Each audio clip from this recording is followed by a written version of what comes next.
오늘 우리에게 주신 하나님의 말씀은 다니엘서 10장 1절부터 9절입니다. 감사합니다. 다니엘서 10장입니다.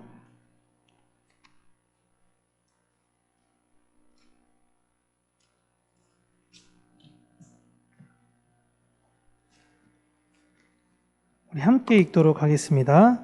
바사왕 고레스 제3년의 한 일이 벨드사살이라 이름한 다니엘에게 나타났는데 그 일이 참되니 곧 큰 전쟁에 관한 것이라. 다니엘이 그 일을 분명히 알았고 깨달으니라. 그때 나 다니엘이 새 이래 동안을 슬퍼하며 새 이래가 차기까지 좋은 떡을 먹지 아니하며 고기와 포도주를 입에 대지 아니하 또 기름을 바르지 아니하니라. 첫째 달 24일에 내가 히데겔이라 하는 큰 강가에 있었는데 그때 내가 눈을 들어 바라본즉 한 사람이 세마포 옷을 입었고 허리에는 우바스 순금띠를 띠었더라. 또 그의 몸은 황옥 같고 그의 얼굴은 번갯빛 같고 그의 눈은 횃불 같고 그의 팔과 발은 빛난 놋과 같고 그의 말소리는 무리의 소리와 같더라. 이 환상을 나 다니엘이 홀로 보았고 나와 함께한 사람들은 이 환상을 보지 못하였어도 그들이 크게 떨며 도망하여 숨었느니라.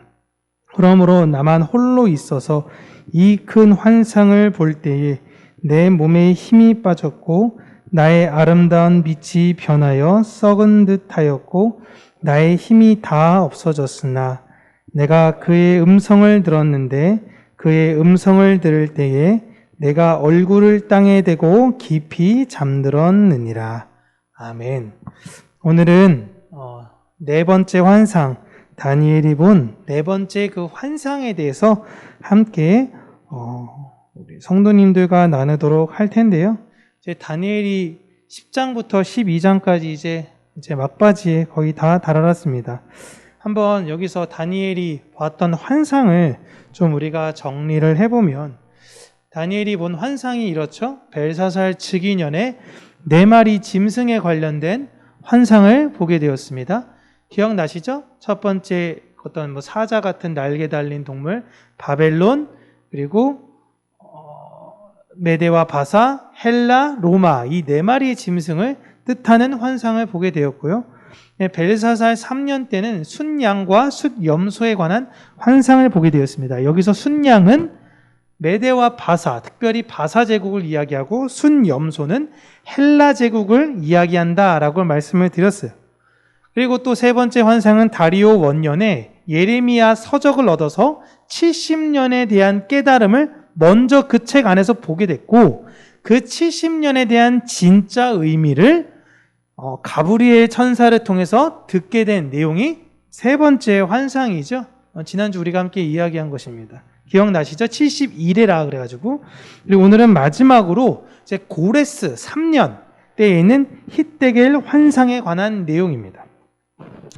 이제 다니엘이 겪었던 역사를 이제 살펴보면 참 되게 특이한 게 바벨론 시기 때 바벨론 느부갓네살 말년에 이제 스스로 교만해져서 하나님께서 느부갓네살 왕을 치시죠. 그래서 짐승처럼 스스로 착각해서 7년간 광에서 있다가 나중엔 다시 화려하게 돌아옵니다. 그리고 느부갓네살 왕이 하나님을 찬양하죠. 누구든지 하나님을 저주하는 그 사람과 그 집은 가만두지 않겠다라고 얘기합니다. 이건 공식적으로 바벨론이 그 이후부터 우리 바벨론 제국의 최고의 신이 누구냐라고 했을 때 바로 하나님인 거예요. 이걸 느부갓네살이 선언한 것입니다. 그리고 느부갓네살 아들인 에윌무로닥이 이 뜻을 이어받습니다. 그래서 아들 때에는 무엇을 하냐면 37년 된 포로로 끌려왔던 여호야긴 왕이 있어요. 여호야김의 아들인 여호야긴의 아들이 어렸을 때부터 같이 끌려왔는데 37년간 포로를 했던 그 왕을 자기 아버지가 했던 그것도 있고 해서 복원시켜서 왕자들, 왕의 계열과 동등하게 대해줍니다. 그래서 이제 유대인들은 너무 기뻤죠. 야, 이제 하나님께서 이렇게 일하시는구나 라는 걸 보게 되었는데 쿠데타가 일어납니다. 쿠데타가 일어나서 다시 또 원위치가 되는 거죠. 하나님은 뭐 없고 다시. 그러다 그 절정 때가 누구예요? 벨사살 왕 때였죠. 벨사살 왕 때 그 성전에 있었던 기물들을 가져다가 거기서 술 따르고 파티하고 그래가지고 손가락 벽이 세워지게 되죠. 메데메데데겔 우바르신. 그 사건으로 인해서 결국은 벨사살은 다시 다니엘을 그 나라의 셋째 통치자로 세우고 본인은 그날 죽고 정권은 바뀌게 됩니다. 그리고 다시 메데와 바사라는 왕국이 세워지게 되고 다니엘은 또 이 제국의 초대 총리가 됩니다. 근데 초대 왕인 다리오가 다리오가 이제 첫 번째 있었던 사건 중에 사자굴 사건이 있었잖아요. 그 사자굴 사건을 통해서 하나님이 어떠하신 분인지를 깨달아 알게 되고 다리오 왕도 느부갓네살 왕과 마찬가지로 온 곳에다가 조서를 보내서 하나님이 이 메데와 바사 제국의 제일 높은 신이다라는 걸 선언해요. 그러니까 둘 다 경험한 거예요. 느부갓네살, 다리오. 그리고 고레스가 이후에 메데 말고 바사 출신인 고레스가 이 뜻을 이어받아서 무엇을 하죠? 고레스 원년 때, 정년 즉위년 때에 예루살렘으로 유대인들은 돌아가서 하나님께 예배드려도 좋습니다 라는 것이 이루어집니다. 이게 다 이루어져요. 또 그렇게 바사 시절까지는 어쨌든 간 사람은 예루살렘에서 예배도 잘 드리고 남아있던 사람들 그냥 예배를 잘 드렸습니다. 여기까지는 되게 해피해요. 해피했는데 또 정권이 헬라에 의해서 바뀌게 됩니다. 그리고 나서 헬라와 로마는 하나님을 섬기지 않는 나라가 되죠. 이게 지금 다니엘이 겪는 역사고요. 다니엘이 본 환상도 바로 이 정권이 바뀌게 되고 우리가 무너지게 되고 그로 인해 하나님의 백성들이 핍박을 받게 되는 환상을 결국은 다니엘이 보고 듣게 된 것입니다. 이게 보면 세상 사람들이 볼 때 그냥 성경을 볼 때 그냥 하나님이 그때그때 어떤 현상과 환상을 일으켜서 세운 것 같지만 하나님은 다 계획과 방법을 가지고 일하셨습니다. 메데에서 바사 왕국으로 특별히 전환이 될 때 메데와 바사 사람들 외에 그들이 믿는 신을 탄압하는 것은 이 고레스는 사실 좀 도움이 안 될 것이다 라고 생각을 했어요. 그렇다고 다리오 때부터 그 하나님이 어떻게 일했는지는 조서로 적혀 있거든요. 문서로 적혀 있습니다. 그래서 하나님을 버릴 수도 없는 겁니다. 하나님을 버리자니 너무 두렵고 그러자니 자신들이 이 메데와 바사에 있는 사람들이 믿어왔던 신들을 그 하나님보다 밑에 주자니 이 고레스는 애매했던 거예요. 그러나 당시 신은 그 나라의 핵심이었습니다. 그렇기 때문에 메데 바사의 신으로 고레스는 하나님을 둘 수는 없었어요.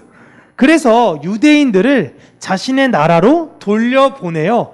그곳에서 너희들을 위한 하나님을 예배를 드리고 성전을 세우고 그렇게 하라라고 허락했던 것입니다.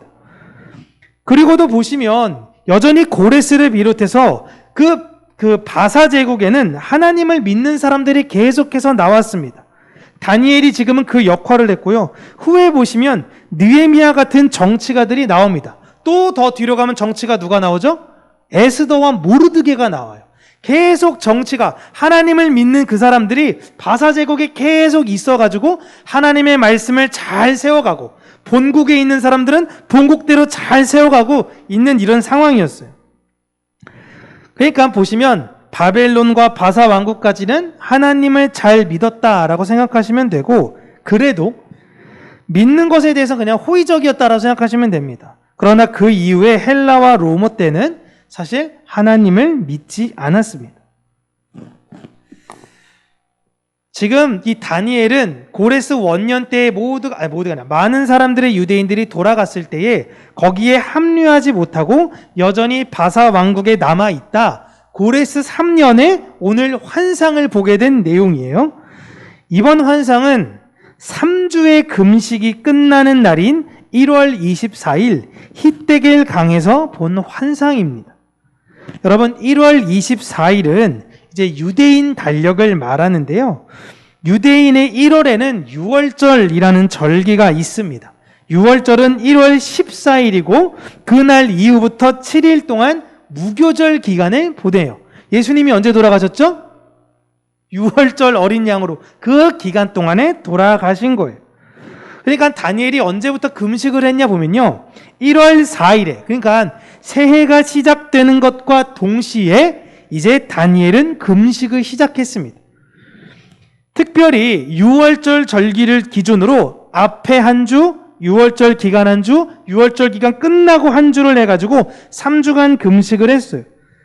그런데 6월절은 이스라엘이 애굽의 압제에서 벗어나는 것을 기념해서 어린 양 혹은 염소, 근데 주로 양을 먹었죠. 양과 무교병을 먹는 기간이었습니다. 포도주도 그렇고요. 다니엘은 지금 6월절 날짜를 착각해서 내가 금식을 내가 실수했네 라고 하는 것이 아니라 의도적으로 이날에 금식을 한 거예요. 오늘 본문 보시면 좋은 떡, 포도주, 고기를 먹지 않았다라고 굳이 이것들을 언급한 것은 이 음식들이 6월절 음식에 포함되어져 있기 때문에 그런 거예요. 그러니까 다니엘은 6월절 음식조차 먹지 않고 하나님께 금식으로 나아갔다라는 것입니다. 형식이라는 것이 정말 중요한 것이라면 이런 중요한 절기를 지키지 않는 다니엘의 행동을 하나님은 책망하셔야 합니다. 너 어찌 6월절을 온전히 지키지 않느냐라는 거예요. 그런데 하나님은 도리어 다니엘에게 환상을 보여주시며 앞으로 일어날 일들을 함께 그려가고 있는 거예요. 또한 금식에 있어서 당시 다니엘 연세가 80세 중반입니다. 우리 현 권사님 실례지만 연세가 올해 어떻게 되시죠? 네. 그죠? 우리 현순이 권사님 나이 때 우리 다니엘 나이 때인데 이때 3주간 금식을 한 거예요. 이 나이 때에 3주가 금식을 하겠다라는 것은 진짜 목숨 내어놓고 하는 것입니다. 다니엘이 이렇게까지 3주간 절실하게 기도를 했던 이유는요. 고레스 왕 맨 원년 때에 제가 예루살렘에 돌아가도 좋다라고 말씀을 드렸잖아요. 그런데 돌아가지 않는 유대 백성이 너무 많은 거예요. 왜요? 바사가 너무 잘해주니까. 페르시아가 너무 잘해줘요. 여기서 그냥 너네 예배 드려도 돼. 근데 가서 예배 드릴 사람은 가서 예배 드려도 돼. 이러니까 안 가는 겁니다. 특별히 레위인들이 안 가요. 왜냐? 가면 땅이 없거든요. 가서 몇 명이 갈지도 모르고 그 사람들이 11조를 온전히 내야지 그 11조를 가지고 자기들이 생활할 수 있는데 그 안에 끌려왔던 레위인들이 함께 얘기해 보니까 우리가 그렇게 타락했던 시절에 제대로 이 11조 낸 사람도 없고 헌물 낸 사람도 없어서 우리 레위인들이 얼마나 힘들게 고생했는지를 들은 겁니다. 그럴 거면 우리가 왜 가? 안 간 거예요. 에스라 때도 안 가요. 이 레위인들이 안 가려고 하는 것입니다. 다니엘은 고레스 원년 때 이게 돌아간다고 생각할 때 너무 기뻤을 겁니다. 야, 이제 우리 백성들이 출애굽해서 다 가나안 간 것처럼 다 가겠구나. 이건 웬걸? 스룹바벨, 여호수아 따라서 가는 사람들이 그렇게 많지 않은 거예요. 당황했던 거죠. 그리고 거기서 그 사람들이 잘 정착해서 이제 성전을 세운다라는 소식을 들었는데 갑자기 그 성전 세우는 게 중단되었다라는 이야기까지 듣는 겁니다. 자기는 그렇게 가고 싶었고 자기는 그렇게 예배드리고 싶었던 그곳에 갈 수가 없잖아요. 다리오도 못 가게 해. 뻔하죠. 고레스도 당연히 못 가게 하겠죠. 너무 가슴 아픈 이 상황 가운데 절박한 마음으로 하나님께 다니엘은 금식 기도를 했던 것입니다. 그리고 금식이 끝나는 그날 환상을 보게 되는데요. 자신이 이번에는 히데겔 강에 있는 것입니다. 사람들이랑 같이 히데겔 강을 이렇게 걸어가고 있었어요. 지위가 높으니까 많은 사람들이 함께 했겠죠. 함께 가는데 여러분 이 히데겔 강이란 이름의 원 이름은 티그리스 강입니다. 티그리스 강. 우리가 아브라함 창세기 이야기하면서 하나님께서 이 유프라테스 강 경계 밑으로 아브라함의 영토를 삼아 주셨다라는 이야기 기억나시죠? 야곱이 이 유프라테스 강을 건너서 하란으로 간 거예요. 그걸 동방 땅이라고 이야기합니다. 성경에서는. 그러니까 이 지역이 우리가 생각할 때 여기 이라크 이쪽이 동방인데 이쪽이 다 동방 지역이에요. 그렇다면 티그리스는 그 위에 물줄기가 하나 더 있습니다. 그 위에 물줄기 강이 티그리스 강이에요. 이 강을 성경에서는 히데겔이라고 부릅니다. 아마도 이 밑에 있을 수도 있어요. 어쨌든 이 강을 걷고 있는데 강 가운데에 어떤 한 사람이 서 있는 거예요. 기가 막히죠. 여러분 한강이나 아니면 여기 아라뱃길 이렇게 걸으시다가 봤는데 사람이 한 가운데에 서 있다고 생각해 보세요. 야, 이게 너무 기괴한 거죠. 근데 그 모습을 가만히 보니까 이 모습이 어때요? 이렇다라고 대충 유추하는 건데 약간 예수님 같아 보이기도 한데 일단 흰색 세마포 옷을 입었습니다. 이 흰색 세마포 옷은 제사장의 옷을 의미해요. 그리고 허리에는 우바스 금색 띠를 했다라는 건데 여러분 우리한테 띠는 여기 허리벨트지만 당시의 띠는 이렇게 예수님 띠처럼 두는 걸 띠라고 합니다. 근데 이 금색 띠에서 우바스 금색 띠라는 건 우바스는 지역 이름이거든요. 금이 진짜 많이 나오고 그 곳에서 나오는 순금은 가장 그 퀄리티가 높은 그 금으로 쳐주는 동네가 우바스인데 가장 값비싼 금으로 되어진 띠를 두르고 있었다라고 생각하시면 돼요. 그리고 몸은 황옥 같았다라고 하죠. 황옥은 이제 막 노란 보석인데 어쨌든 이제 황금색으로 번쩍번쩍대고 얼굴은 번개같이 환하고 그의 눈에는 불이 나오는 것 같고 그의 팔과 다리는 번쩍거리는 놋새 같았다라고 이야기를 합니다. 그냥 온 몸이 다 번쩍번쩍거린 거예요. 그게 강 한가운데에 그 인물이 있었던 것입니다. 그리고 거기서 목소리를 내는데 마치 많은 무리의 수가 소리를 내는 것과 같았다라고 이야기를 하는 거예요. 지금 다니엘이 설명할 수 있는 한 가장 자세하고 이해하기 쉽게 이런 거지 실제로 본 인물이 이랬다라는 것은 아닐 수 있어요. 이해되시죠? 쉽게 얘기하면 아프리카에서 태어났는데 눈을 한 번도 못 봤어. 우리 동네 사람들 눈을 한 번도 못 봤는데 평창올림픽 때 잠깐 우리나라 왔다가 눈이라는 걸 봤어요. 그리고 동네 돌아가서 이 눈을 설명해야 돼. 한 번도 못 봤어. 눈이 뭔지도 몰라요. 그냥 가장 가깝게 어떤 흰색 꽃과 같고 뭐와 같고 그렇게 설명하는 것과 마찬가지입니다. 그런데 그 사람을 주변에서 아무도 못 보고 자신만 보고 있는데 이게 자신이 그 현상을 보고 막 여러 가지 뚫으니까 주변에서도 이제 놀라서 같이 다 뭐가 있어요? 뭐가 있어야 되니 다 도망가 버린 겁니다. 무서워서. 그러니까 자기 혼자 남겨진 거예요. 에? 야, 저거 안 보여? 저거 안 보여? 이 양반이 헛한 소리 하지 않는 양반인데 뭘 봤어? 그러니까 주변에서 무서운 거죠. 뭐가 봤구나. 큰일 났다. 야, 저기 안 보여? 하얗게 번쩍번쩍 되는 게 안 보이거든요. 그러니까 너무 무서운 거예요. 다 도망가고 혼자만 남아서 이제 이게 굉장히 힘든 시간을 보내고 있는 것입니다. 다리에 힘이 풀리고 얼굴이 사색이 되었다가 그분의 음성을 듣는 순간 어떻게 되냐면 기절해 버립니다.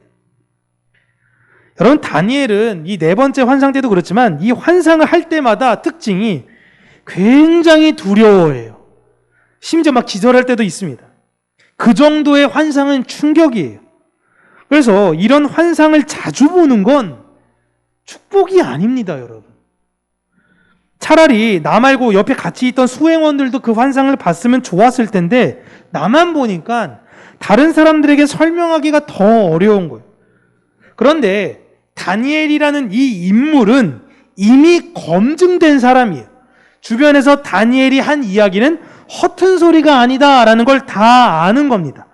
그러니까 이분이 이야기하는 건 주변에서 믿을 만한 이야기가 되는 거예요.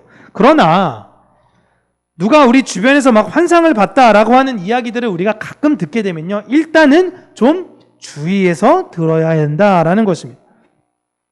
왜냐하면 많은 사람들이 평소에는 그런 뭐 환상을 봤니, 어떤 일이 일어났니 이런 거에 관심이 좀 많이 없습니다.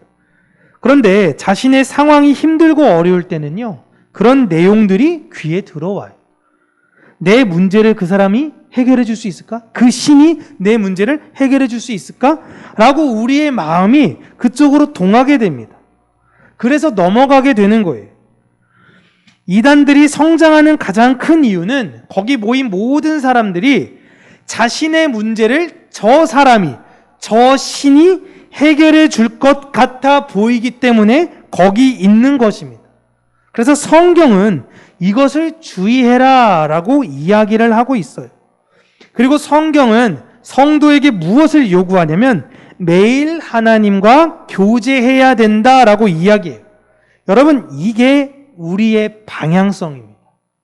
오늘 제목은 환상이지만 우리가 추구해야 되는 건 환상이 아니라 매일매일 하나님과 교제하는 그 방향성이, 성도는 십자가를 향해 가는 것이 방향성이지 그 십자가로 복을 받는 것이 방향성이 아닙니다. 여러분, 공부를 잘하는 아이는 언제나 공부를 해야 한다라는 그 방향성이 머리에 설정이 되어져 있어요. 그래서 맨날 그 방향성대로 공부를 합니다. 그런데 맨날 그렇게 할 수 있나요? 어떤 날은 놀기도 하기도 하고 어떤 날은 좀 쉬기도 하기도 하고 그렇습니다. 그런데 그 방향성이 무너지지는 않아요. 아, 공부를 해야 된다라는 그 방향성은 계속 가지고 있어요. 반면에 공부를 좀 못하는 아이들의 특징을 가만 보면요, 방향성이 공부를 안 하는 겁니다. 공부를 안 하는 게 방향성이에요. 그러다 가끔 공부해요. 가끔 공부하고 가끔 좀 열심히 하는 것 같아. 하지만 방향성이 어때요? 안 하는 거예요. 그래서 그렇게 끝나는 겁니다. 그래서 습관이라는 것 자체가 정말 중요한 거예요. 신앙생활은 그 방향성이 습관으로 나오는 것입니다. 오늘 기도하고 찬양하고 말씀 듣고 말씀 읽고 그 방향성이 있는 사람과 아닌 사람이 있죠. 가끔씩 우리가 뭐 다른 이들과 함께 어울릴 때도 있고 놀러 갈 때도 있고 좀 장기간이 그럴 때도 있지만 방향성이 있기 때문에 아, 오늘도 말씀 읽어야지, 찬양해야지, 그만 돌아옵니다. 그런데 그게 아닌 사람들은 반대예요. 늘 제멋대로 살다가 가끔 와서 은혜 받아요. 교회 오거나 뭐 절기맨, 옛날에 그래가지고 절기 때만 오시는 분 있었죠. 부활절, 추수감사절, 크리스마스, 이 절기만 오시는 분, 뭐 송구영신 예배 때 오시기도 하고, 옛날에 어떤 분은 뭐 이벤트맨 그래가지고 수련회 때만 오시는 분들, 막 이런 게 있어요.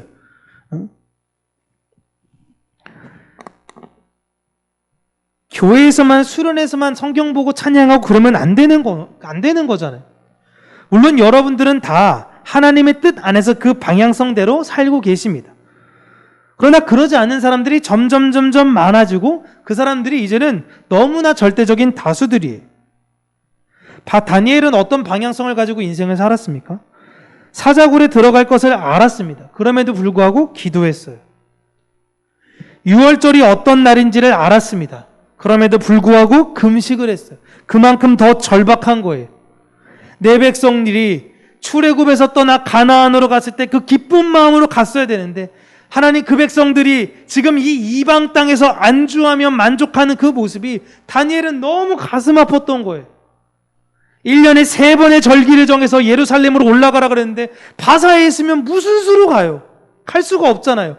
고레스가 가랬어. 가랬는데도 안 가는 거예요. 너무 가슴이 아픈 거죠. 다니엘이 가진 방향성은 단 하나였습니다.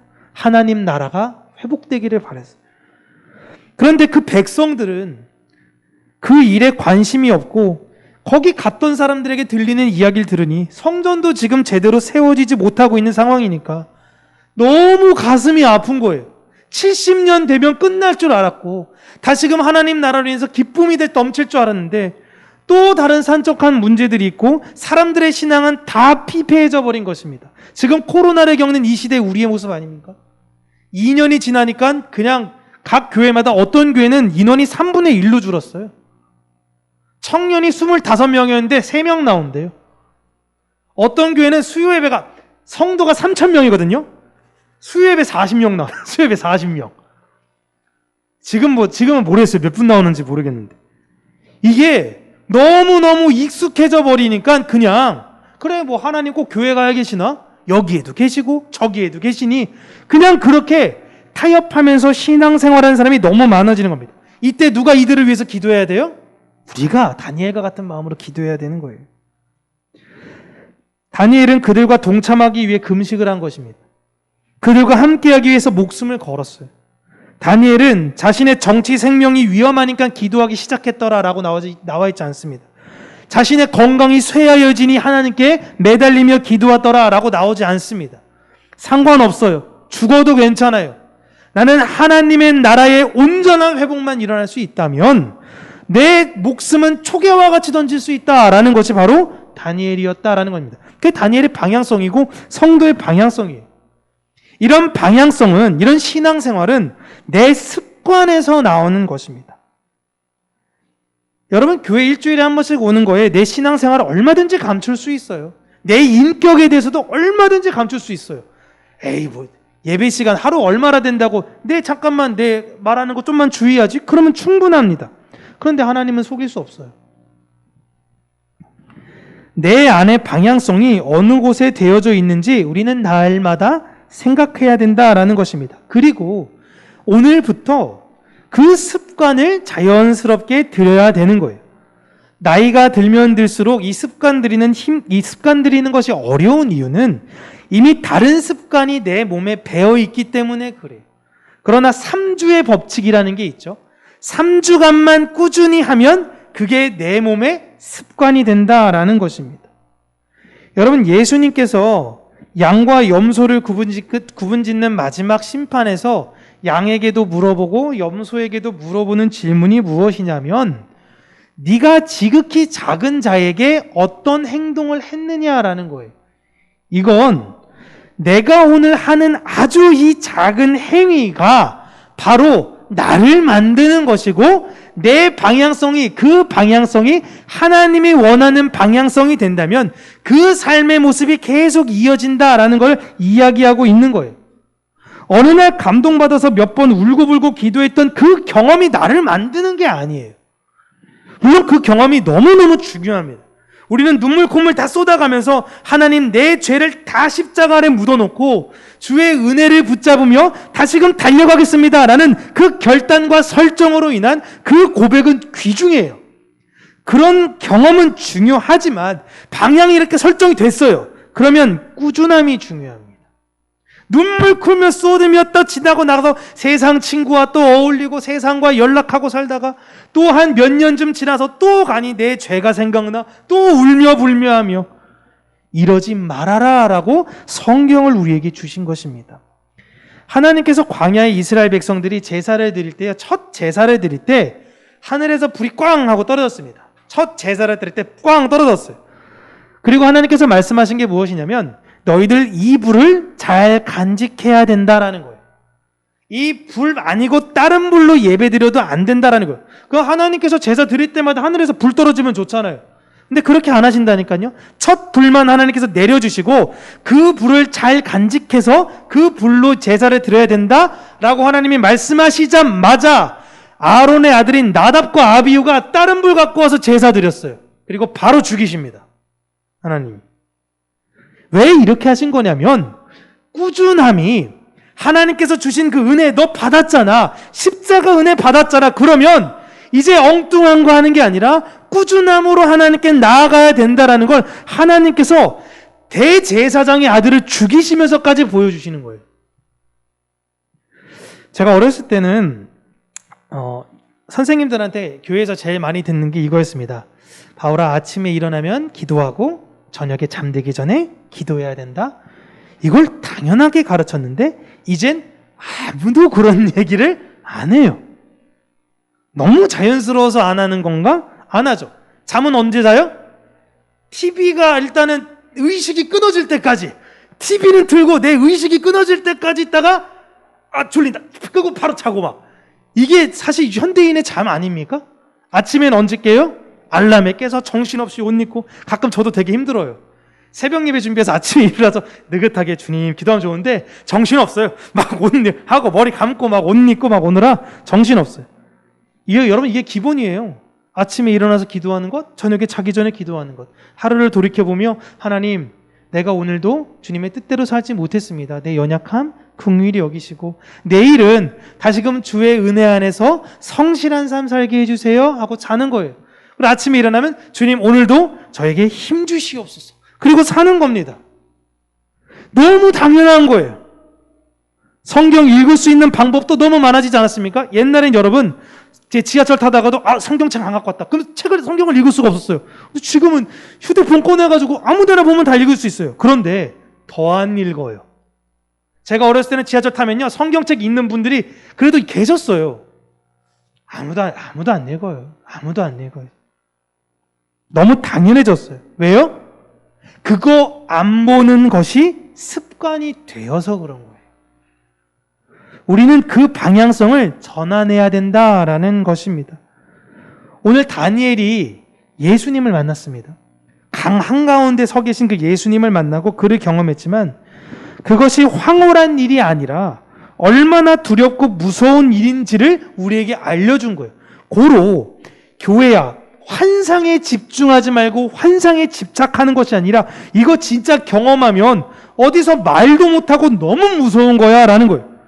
그것보다 더 중요한 건 그분과 만나는 것, 그리고 내 마음의 방향성을 잘 지키며 사는 것이 중요한 것이다 라고 이야기를 해주고 있는 것입니다. 이 다니엘의 말을 그대로 가지고 와서 사도 바울이 빌립보 교회에 어떤 이야기를 합니까? 여러분, 사랑하는 성도님들, 두렵고 떨림으로 여러분에게 주신 그 구원을 이루어 나가시기를 바랍니다. 이거예요. 두렵고 떨림으로 우리가 늘 히데겔 강가에서 봤던 그 주님을 보는 것과 같이 내가 자칫 잘못하면 그럴 일은 없지만 하나님께서 나를 언제든지 버릴 수도 있을 것 같다라는, 그러지 않습니다. 그러진 않지만 그럴 두려움을 가지며 오늘도 성실히 주와 교제하며 사시기를 바랍니다 라는 이야기를 하고 있듯이, 이제 복음이 희미해져 버린 이 시대 가운데에 하나님의 그 말씀을, 하나님의 그 사랑을 매일매일 잘 마음 가운데 간직하고 그 교제함으로 풍성한 열매가 우리 평강교회 모든 성도님들이 있기를 바랍니다. 그렇게 바랍니다. 네, 기도하겠습니다. 살아계신 하나님 아버지, 우리가 두렵고 떨림으로 그 구원을 이루어 나가는 자들이 되게 하여 주시옵소서. 구원받은 몸이라 안심하면서 이 세상을 사는 것이 아니라, 물론 우리에겐 확정적인 구원이 있음에도 불구하고 내가 표대를 향하여 다시금 정신없이 달려가는 자와 같이 그 구원의 그 끝을 향하여 믿음으로 달려가는 하나님의 백성이 되어지기를 간절히 간구하고 소원합니다. 또 하나는